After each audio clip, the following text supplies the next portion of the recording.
Let's play a quick game. Picture Pikachu from Pokemon in your head right now. Does his tail have a black tip?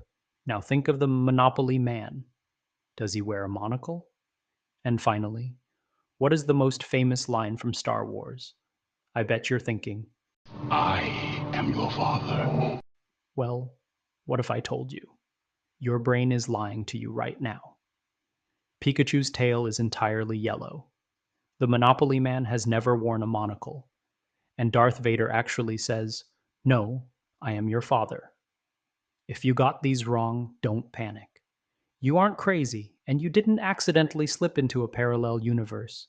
You are just experiencing the Mandela Effect.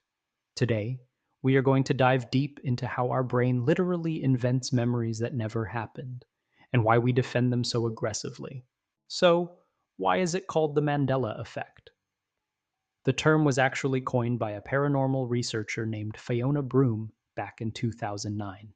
She discovered that she, along with thousands of strangers on the internet, had a very vivid, detailed memory of Nelson Mandela dying in prison in the 1980s. People remembered seeing his funeral on TV, the riots, and even a speech given by his widow. But here is the plot twist. Nelson Mandela didn't die in the 80s. He was released from prison, became president of South Africa, and lived until 2013. When people realized this, the internet exploded. Some folks claimed that time travelers had messed with history, or that the Matrix had a glitch. But the truth, found in psychology, is actually way more fascinating than any sci-fi movie. To understand why this happens, we need to bust the biggest myth about the human brain. We like to think of our memory as a video camera. You record an event, save the file, and when you want to remember it, you just press play. But psychologists know that's not true at all. Memory is constructive. It's more like a giant jigsaw puzzle. When you try to remember something, your brain doesn't pull up a perfect video file. Instead, it gathers scattered pieces of information and stitches them together in real time. And here's the catch. If a piece of the puzzle is missing, your brain absolutely hates that empty space. So, it just creates a fake piece to fill the gap. In psychology, this is called confabulation. You aren't intentionally lying. Your brain is just autocorrecting reality to make it make sense. Let's do a classic psychological test right now. I'm going to read you a short list of words. Ready?